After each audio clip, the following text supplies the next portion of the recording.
So the system is now hovering over the Carolina coast, where many low-lying towns are vulnerable to storm surge. Jared Hill joins us now from one of the communities affected on the North Carolina coast. You know, I was reading an article that said North Carolina was vulnerable to 4 different types of flooding, right? Storm surge is just one of them. Jared, just how are things looking where you are right now? Yeah, that's right, Anne-Marie. And here's the thing. I've worked in North Carolina for a couple of years. I've covered storms here in North Carolina, and the flooding is a really big concern here, not just from the ocean water, but these rivers in these low-lying communities have tended to flood in incredible ways. Fortunately, with this storm, it seems as though things are pretty good. Now, we do still have some flash flood warnings in effect for a lot of the eastern portion of North Carolina for the next couple of hours or so, even as this storm continues to push offshore. But again, it does seem, at least according to some of the officials that I've been speaking to, that things here look pretty good. Back to you. I had read this morning, though, there was some concern about people potentially going out, you know, as things start returning to normal, getting in the ocean.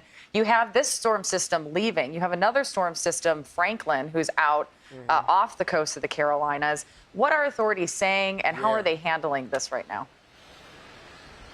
Yeah, that's right, because Franklin never actually even touched the shore here, but what it did do is create some of those dangerous rip currents in the water. And so as you had Idalia coming across the state, across the U.S. to the shoreline here, you also had the concern for the dangerous water there on the coast because of Franklin that was churning out that way. And so that's something that they've been stressing as well here is watch both the water that's coming in from one side and the water that is actually churning in the ocean as well. So far, again, because we've gotten here around the time that this storm was hitting, and there were a lot of people who seem to be heeding the warnings just in case. We haven't seen too many folks doing things they shouldn't be doing, but you do have those red flag warnings, those warnings being issued to anybody who isn't a great swimmer, or even if you think you're a good swimmer, that you may not be a good enough swimmer for these kinds of conditions.